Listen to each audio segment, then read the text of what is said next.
Assalamu alaikum wa rahmatullahi wa barakatuhu. We're going to emphasize 7 key facts that I think every single man needs to understand about women, and 7 key facts that women as well need to understand about men. Let's begin with women. What do women need to know about understanding men? And inshallah ta'ala, the goal of this is that when you understand these 7 points, it will better your relationship, will help you understand what exactly a man needs, what is he craving for. So, point number 1 of these 7, perhaps the most important out of all of these 7, what a man really wants from his wife, most of all, is respect. And by respect, I mean that if a man earns the respect of his wife, if he feels that his wife looks up to him, he feels that he is an authority, he feels masculine, he feels as if he is in charge. And Allah subhanahu wa ta'ala has said in the Quran, الرجال قوامون على النساء, that men are qawwam over women. Men are the caretakers, the providers of women. And even modern psychologists fully understand this human characteristic. By respecting a man, a woman shows that he is her protector, that he is her guardian, her warrior, if you like. And therefore, by showing her respect to her husband, she brings out the best in a man. She extracts from him the love, the tenderness, the protection. And what woman wouldn't want her husband to love and protect her? So, the question therefore is, how exactly does a wife show respect to her husband? Obviously, she doesn't come and say, I respect you. That doesn't work that way. Respect is not it's not a speech. It's not a statement. Respect is an attitude. Respect is a mode of life. So, I want to give you some examples and some specific details of how respect is shown. Number 1, respect his knowledge and judgment. By this, I mean that when he makes a decision, don't second guess. Don't doubt his ability to make that decision. By doubting his ability to make a decision, you belittle him. You make him feel childish, that he's not intelligent, he's not qualified. Don't treat your husband like you would your child. Classic example. If your husband wants to purchase something that you perhaps disagree with, you don't necessarily agree with, let him do it. It's his money. If your husband is driving and he thinks that he needs to take a right turn, and you're pretty sure that the house is on the left that you're going to, unless he asks for your advice, just let him do it. By always commenting, by always doubting his decision, you're showing him that you simply don't trust him. Now, obviously, I'm not suggesting that all wives become completely and totally submissive, but I'm arguing that the general rule should be that they respect their husband's judgment, even if he's wrong, which leads me to my second point. Suppose the wife is with her husband, he's driving, and they're going to their friend's house, and he's going in a certain direction, and she's pretty sure it's in another direction, and she wants to comment, you're going wrong, turn left, turn right. So she's becoming now bossy, she's becoming now the one in charge. Well, what if she says, I know he's going in a wrong direction? My second point is, let him learn from his own mistakes and don't become his mother. Suppose that he did make the wrong turn. Well then, guess what? Next time around, he will learn from his mistake and he's not going to make the same mistake. Let me tell you a point of fact. As a man, if I make a mistake, I can only be irritated with myself. I can't be irritated with anybody else.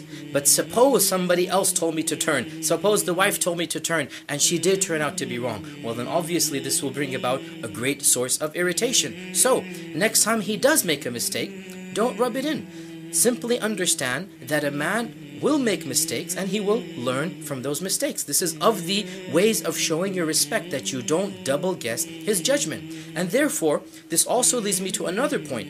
Trust his capability in what he attempts to do. Suppose there's a leaky faucet and your husband jumps at the opportunity to be a man, and he brings his wrench from the toolkits, he brings all of the tape and all that's needed, and he's so excited. He's your knight in shining armor coming to rescue the damsel in distress from the leaky faucet. And instead of welcoming your knight in shining armor, you scorn, you laugh, and you sarcastically say, you can't fix a leaky faucet. Why are you going to make things worse? Honey, just call the plumber, please. You see what's happened here? Do you see the problem? a man is trying to help out. Your husband is trying to save the day.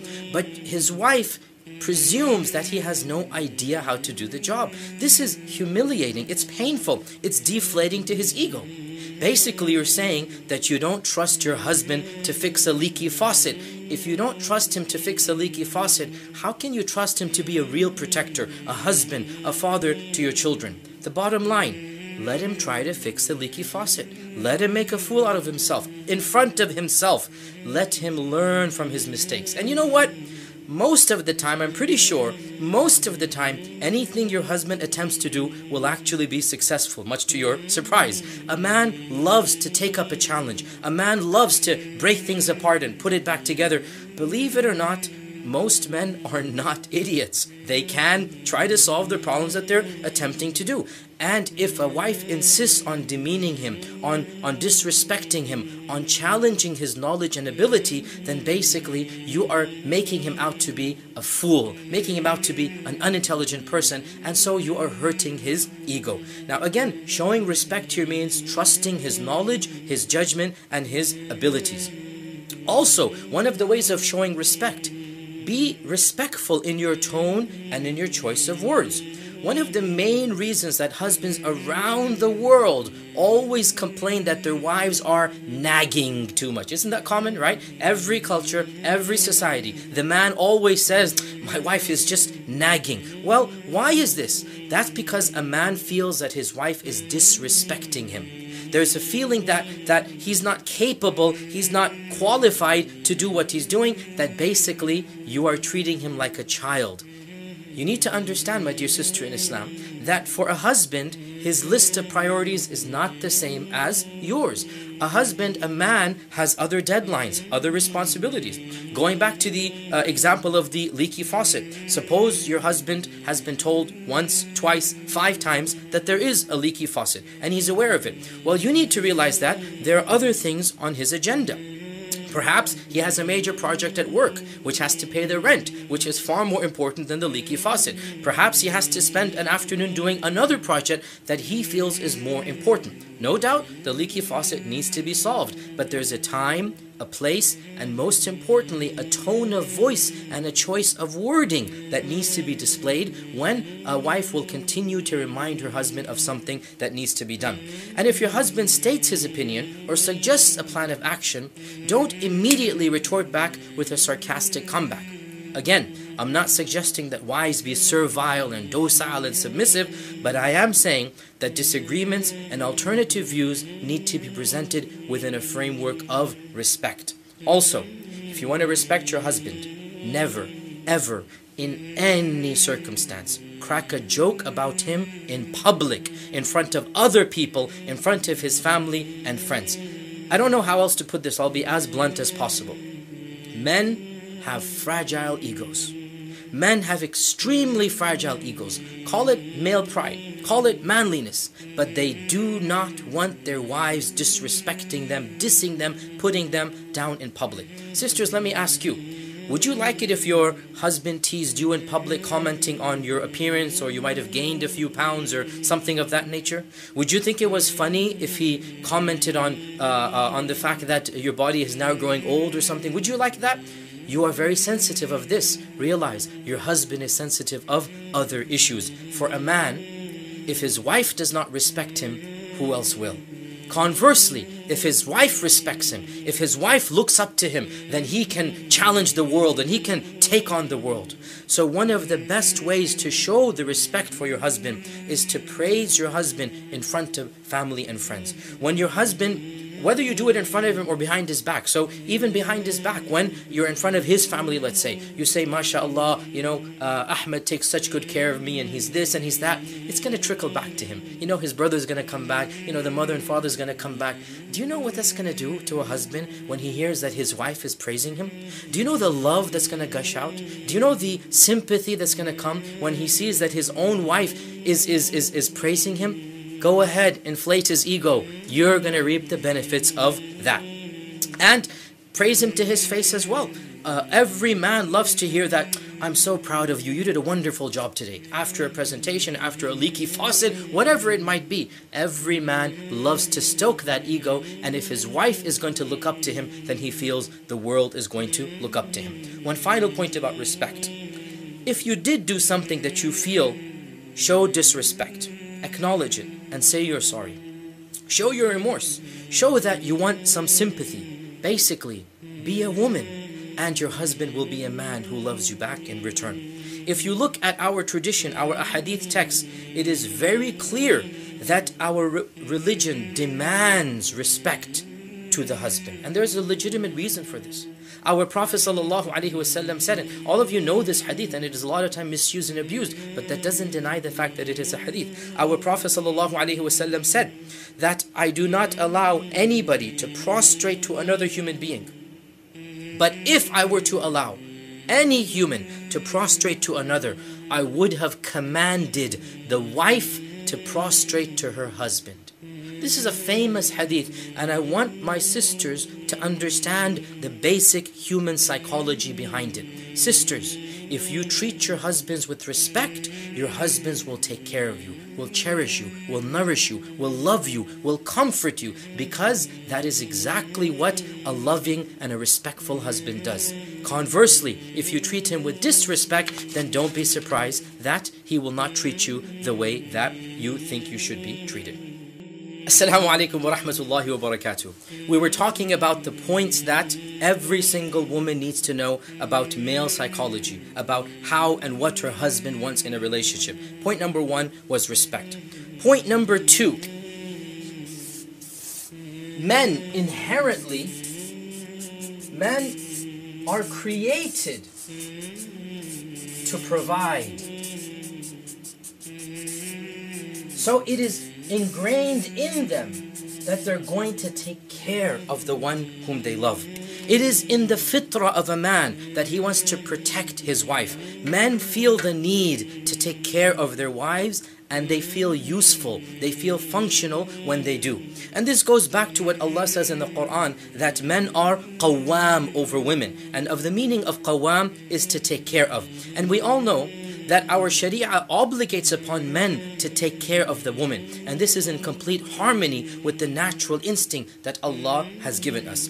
Therefore, when men do take care of their wives and their families, they feel a sense of pride and accomplishment. Men like to be dependent on. They like to be viewed as providers and supporters. And therefore, working hard for the family is a part of being a man. The irony here is that when a woman complains that her husband is working long hours and therefore is not home to be with her, to pay attention to her, to not showing her love, the irony is that from the man's perspective, he's working long hours because he loves his wife, because he wants to provide for his family, because he wants to rise up in his work and get a better and better position. And this goes back to the languages of love. Men show their love by providing the financial support, by providing the physical needs of the family, whereas women, by and large, don't view this as being an act of love. And therefore, women need to understand that dedicating long hours to one's work, to one's sustenance, this is in fact the sign that a man loves his children, loves his wife, and wants to take care of them. Another difference between the two is that by nature, men think more about the future of finances. Men think more about what's going to happen if I die, what's going to happen to my children, what's going to happen in 10 years for college, what's going to happen if this and that. Whereas by and large, women think long-term relationships. Women by and large are not that concerned about finances. For a man, he's worried about making sure that 20, 30 years down the line, he has enough savings to take care of his wife, to pay for his college education, kids' college education. A woman, on the other hand, is more interested in getting her husband's affection and making sure that he's going to love her 10, 15, 20 years down the line. Now, of course, this is not to say that a woman should just let her husband work himself to death and ignore her and not spend any time with her. However, what I'm trying to stress here, a woman must understand the frame of mind of a hard-working husband. She needs to see him for who he is. He's working hard so that he actually does something for her. And No doubt in the process he also benefits himself, but there's no denying that if he didn't have a family, if he didn't have children, he wouldn't be working that hard. Therefore, there's a very real danger when a woman continues to complain about the work her husband is doing, that this is going to lead to some sense of frustration, eventual anger. Why? Because the husband sees all of this work is done for the wife, whereas the wife sees all of this work has nothing to do with her. And so there's a huge discord that will take place. The bottom line here, husbands, understand that women have a different perspective on your long, hard hours at work.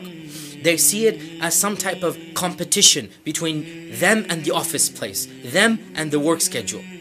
And so you need to understand that while work might indeed be important, family also has a place. Remember what our Prophet ﷺ said, give the rights of every person as they deserve it. Give the rights of your boss and your family, and make sure that the two of them find a compatible middle. Don't sacrifice one for the other. And no doubt there's not going to be a perfect solution. You can't make everybody happy, but do realize that your wife might have a legitimate point, that sometimes you do deserve to be home, sometimes you do need to cut back.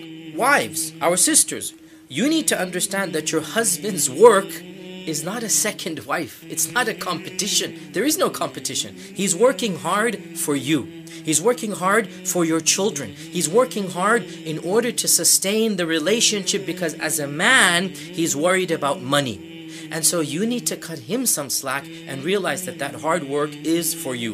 And each of you needs to realize that that happy middle ground can only be obtained when the both of you communicate your needs and expectations to the other. The third point that I want every single woman to realize.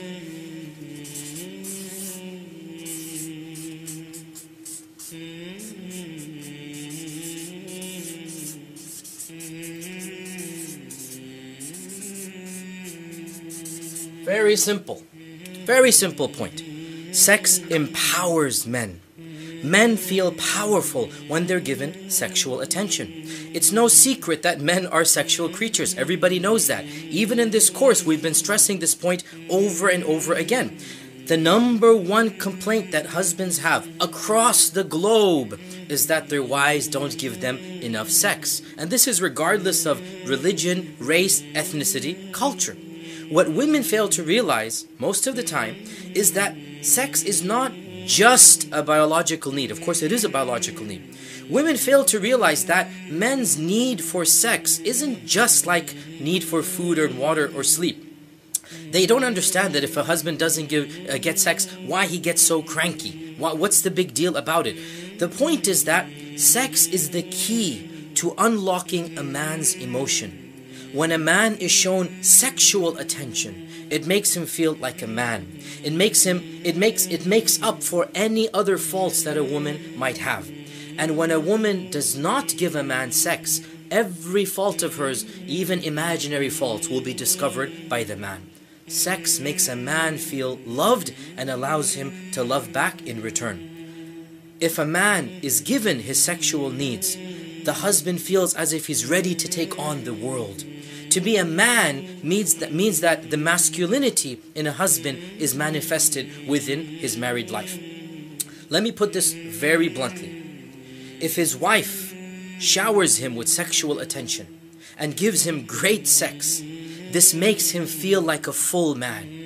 He gets an extra powerful energy boost. And with this energy boost, he feels that he can conquer the world. He feels that the sense of joy and satisfaction is so powerful that he can sweep away many other worries of life, many other distresses, many other, work-related, society-related, and so on. Conversely, if a wife rejects her husband, if a wife does not allow a man to be a man with her, well then how is he going to be a man for the rest of the world? A wife's rejection of her husband is one of the most demoralizing factors that a man can possibly face. And it is for this reason that it is absolutely forbidden in our Sharia for a woman to say no to her husband's advances. Saying no is not just a refusal to be a wife, it's a refusal of him to be a man. Saying no is the ultimate height of disrespect, that you're denying him the very essence of his manhood. And plenty of men have told me, especially after all of these classes that I've been teaching, that the most painful, demoralizing factor, in fact, some of the men that I have interviewed and spoken to clearly suffer from what we would call depression. The single most painful, demoralizing factor in a relationship is the wife's continual rejection of her husband. Women, in contrast, seem not to realize what a great crisis this causes in their husband's life. Why? Because a man by nature bottles up his personal problems and issues. A man by nature doesn't speak about those emotional problems. And therefore, a wife many times is clueless about why their relationship seems to be going down the drain. There was one case that I was involved with that the wife was shocked that out of nowhere her husband divorced her. Why? Because this is exactly the reason that happened. Because she was reading a novel that he didn't like her to read, a fictional novel that he saw the book and he says, and it's just one small thing led to another. Anger came, and the next thing you know, she was divorced. And the couple called me up, and the wife was all confused. I don't understand. This came out of the blue.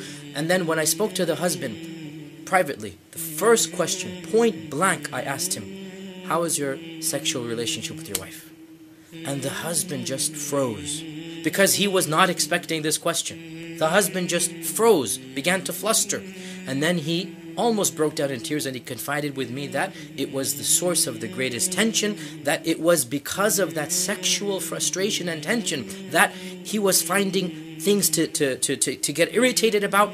90% of the time, when the husband is constantly picking on the wife, it's because of a sexual frustration. And I have been told by dozens of husbands that if there's a good connection in sex, every other fault of the wife is ignored. Bad food, late laundry, dirty house, everything is ignored. Conversely, if the sex is not good, then every fault of the wife becomes 10 or 100 times bigger than it actually is. In fact, faults will be invented when they don't actually exist. Therefore, sisters, realize that men's need for sex isn't just a biological need, it's a psychological need.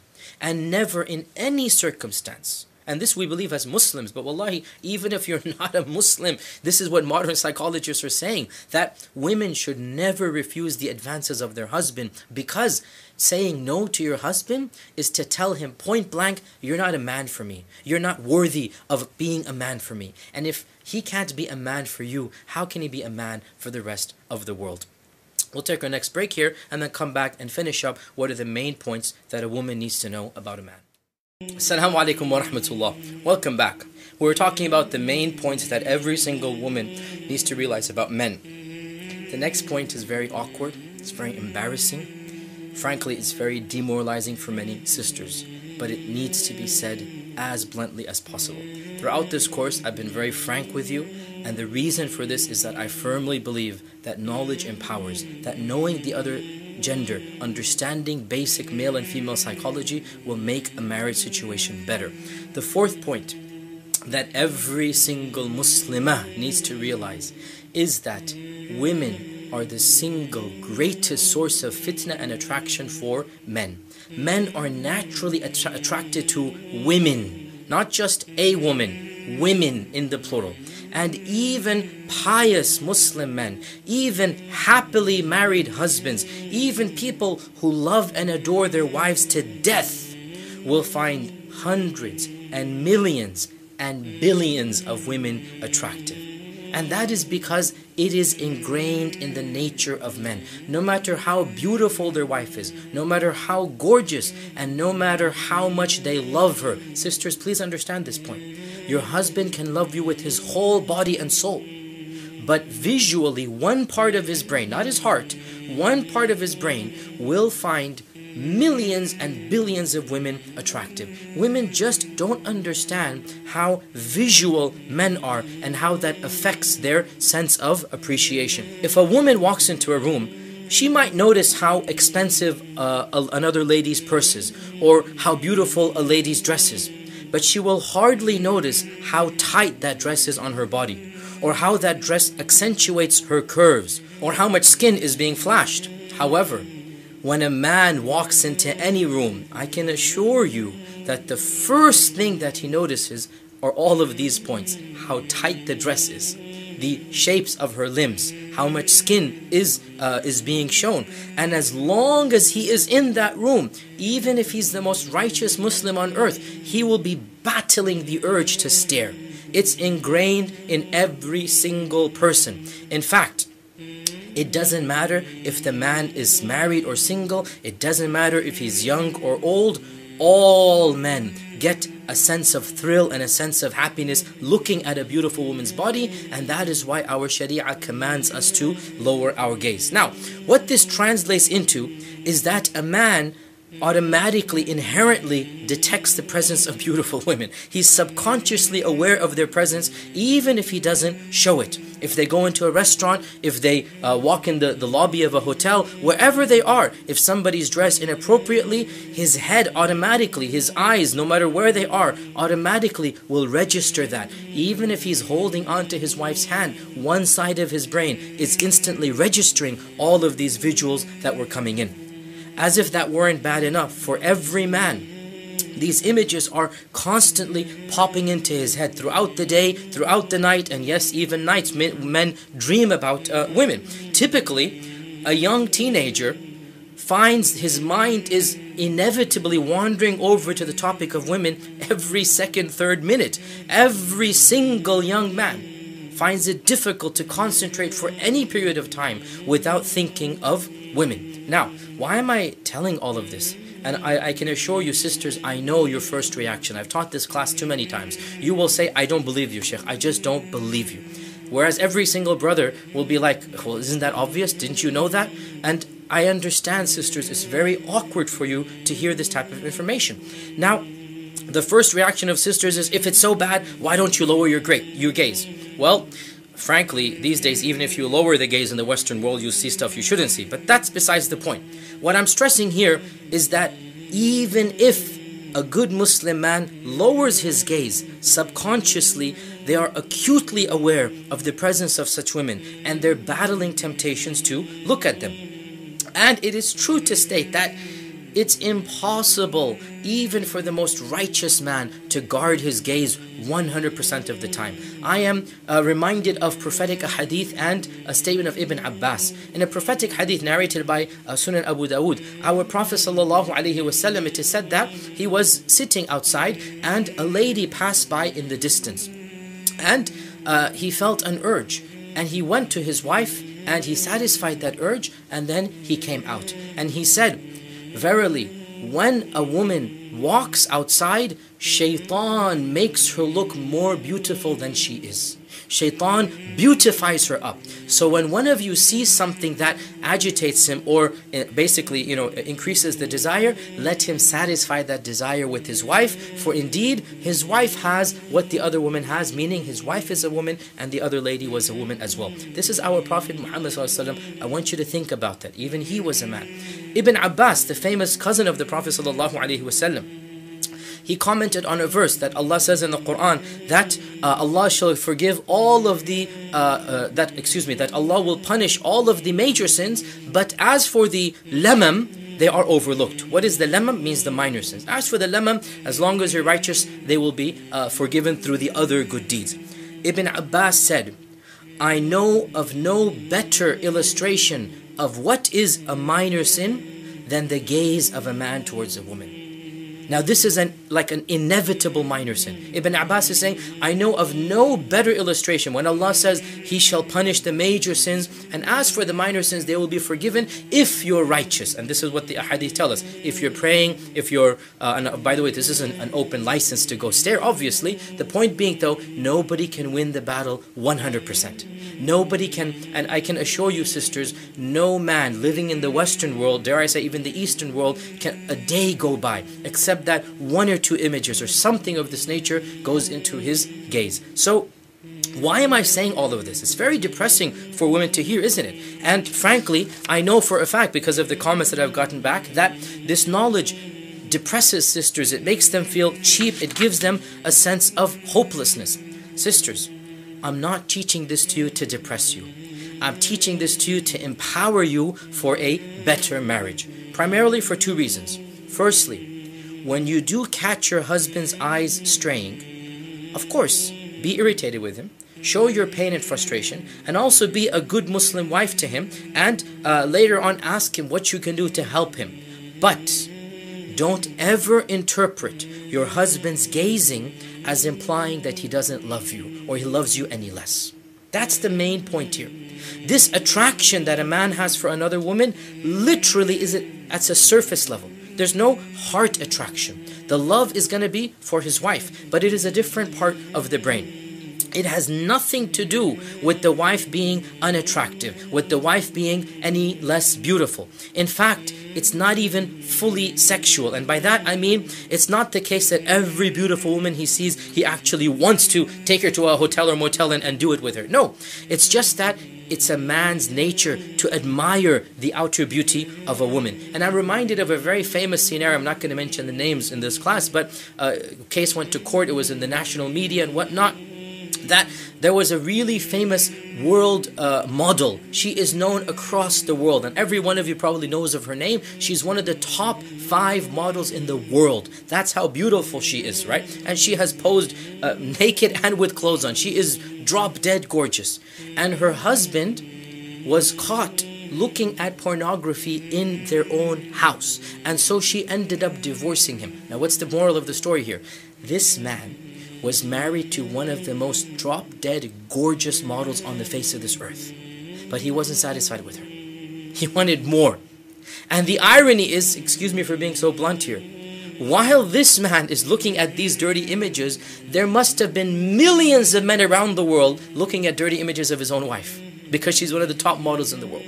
And his own wife is in the next bedroom. That was the whole point, is that, the wife is at home, she's there, and he's not satisfied. He wants something else. Now, again, astaghfirullah, I'm not excusing what the guy's done. I'm not saying that this is right. What I'm saying, though, is that sisters, don't diminish your own ego, your own sense of honor and respect if you do find your husband looking at another woman. Of course, reprimand him. Of course, rebuke him.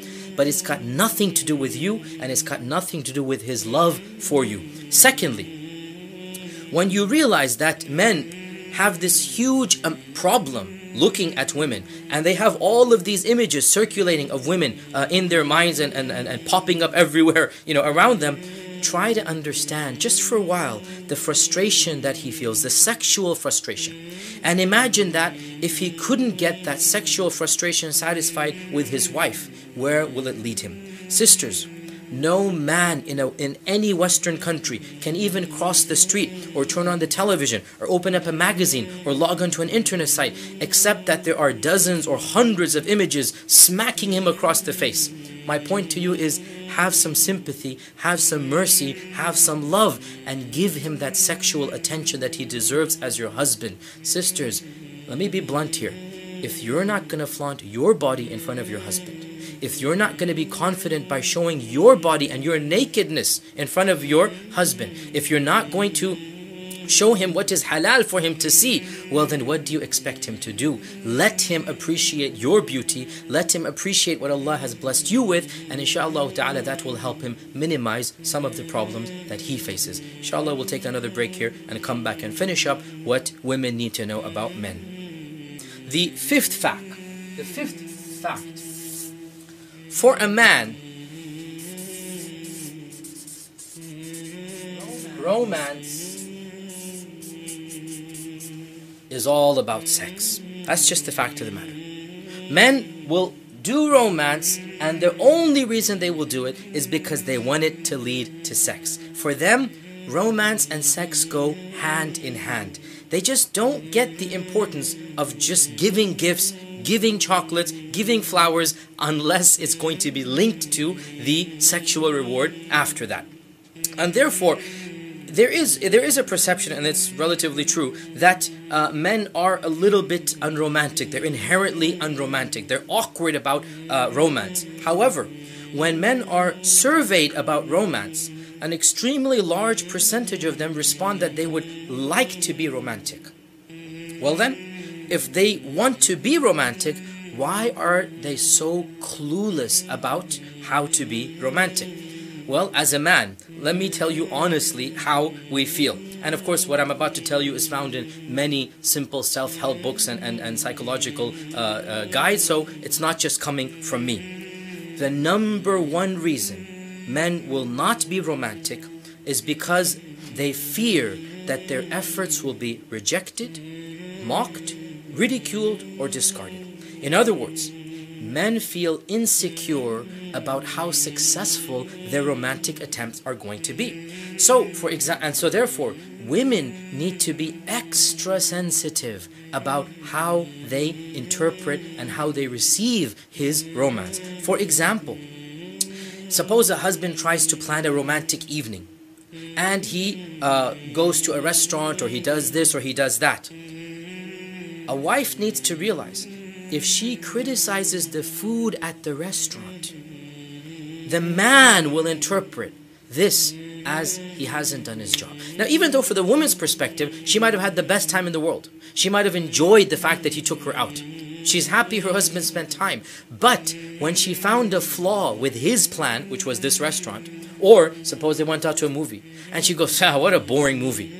So then what you're basically implying, even though you don't imply this, but the husband interprets it, that you made the wrong choice in choosing this movie.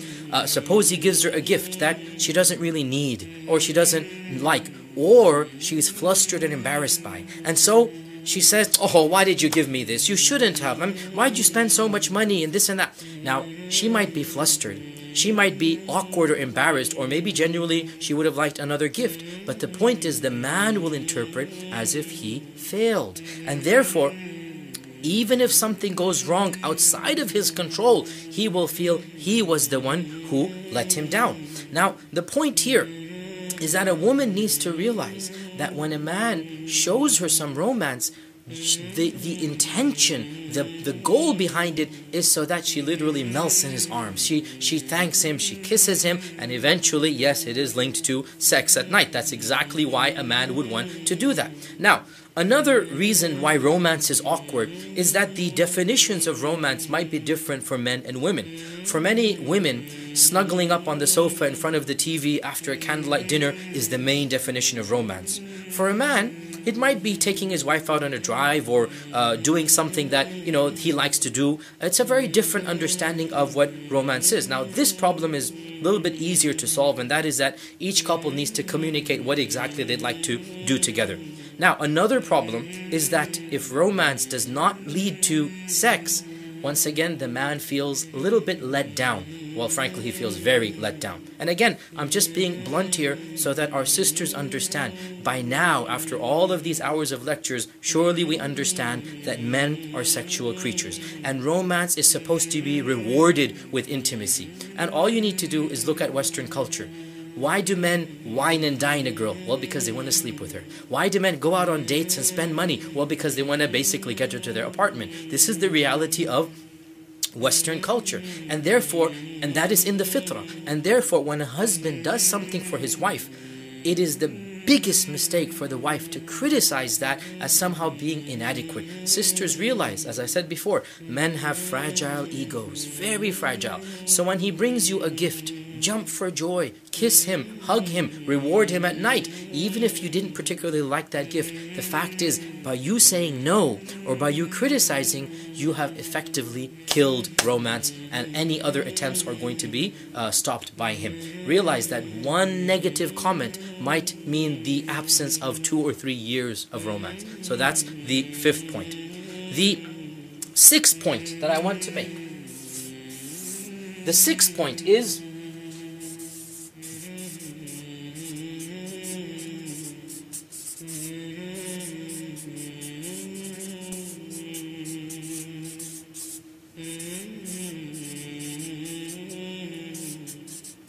beauty is the attempt to be beautiful.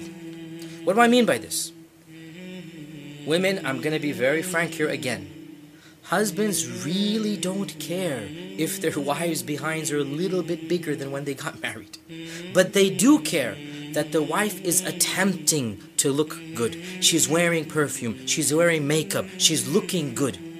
Husbands don't compare their wives to supermodels. They really don't. Husbands are happy with their wives, but they are very irritated and hurt if their wives don't care about their own looks. Sisters, let me tell you, frankly, one of the biggest complaints that I hear from husbands, and one that I also recognize, is that wives seem to spend hours getting ready for a sister's event, for their friends, for going out to a party, for going out to a wedding invitation. But they can't even spend 5 minutes of the day before their husbands come home to make themselves look better. And this is one of the biggest complaints that husbands have, that they don't make the extra effort to want to look beautiful in front of their husbands. And my dear sisters in Islam, the one person in the world who deserves your beauty, who's really supposed to see you completely decked out, is not your girlfriends, it's not the friends at the wedding party, it's your husband. And if you're not going to get ready for him, well then why are you spending time to get ready for anybody else? Women by and large don't understand the significance of looking good in front of their husbands. And they actually believe that they have to compete with the images of supermodels. Now it is true, I mentioned in a previous point, that the husbands are bombarded with these images. But let me tell you, as a man, a husband can decompartmentalize. He knows that these images are fake, or he knows that these are of supermodels. He's not comparing his wife's body to that of all of these supermodels. What he wants is his wife to attempt to look good, to put on some makeup, to dress nicely, to comb her hair, to be perfumed. And one of the biggest problems comes that a woman is very insecure about how she looks. And here is where the good news comes, that when a woman attempts to look good, when a woman takes time out, even if it's 5 minutes of her day, to comb her hair, to dress up, to put on some perfume, the husband sees that she cares about her appearance, that she's wanting to look beautiful. In one survey that I read, almost 85% of husbands surveyed said that what mattered was not that their wives looked 10 or 20 years younger, but that they showed they cared enough about their husband's feelings that they attempted to look good. Sisters, frankly, you are overly sensitive about how you look. You're overly critical. Your husband is nowhere near as critical of you as you are. Now, to an extent, it's a little bit healthy to be critical of your own looks, but it is true to say that for most men, what they want to see is their wives attempting to look beautiful, is their wives dressing up. The fact that they attempted to dress up makes them dressed up. The fact that they attempted to be beautiful makes them beautiful. And this is one of the most important and simple points that every single woman needs to realize. This leads us to the 7th and final point.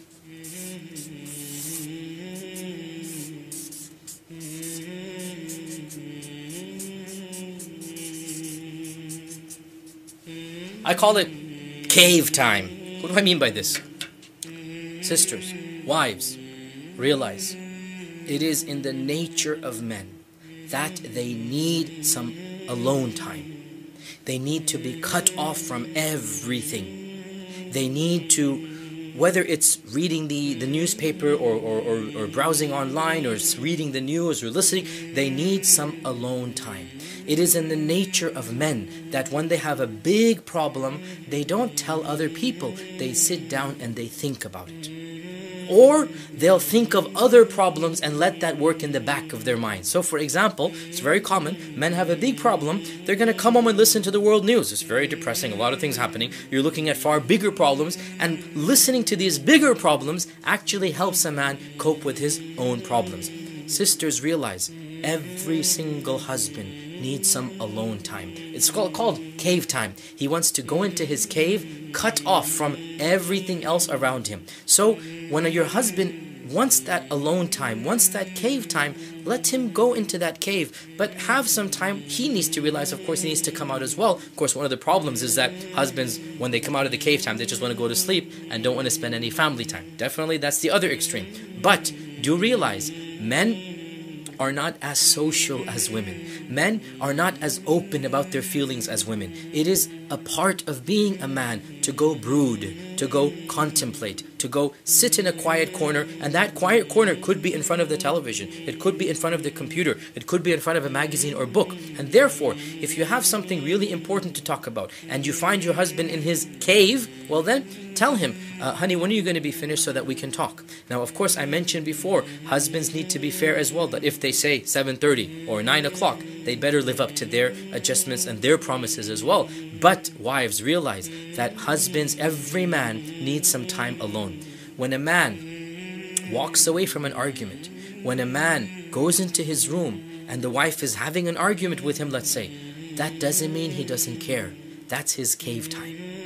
You need to understand, for a man, a big problem is solved by quiet space, by thinking it through. This is the way he does it. Whereas for a woman, a big problem is solved by talking about it, by talking with her friends, by repeating the same thing over and over again. And a man doesn't solve things this way. Simply understanding this basic fact of male psychology will help going a long way in giving him some free space and allowing him to be who he is. And of course, no doubt, when we talk about the men, we'll say men as well need to understand that this cave time cannot eat up their family time. There's a time for this and a time for that. These are the 7 primary points that I want every single Muslimah to know about men, so that inshaAllah ta'ala it will help them in their relationships. Jazakumullahu khairan. Wassalamu alaikum wa rahmatullahi wa barakatuh.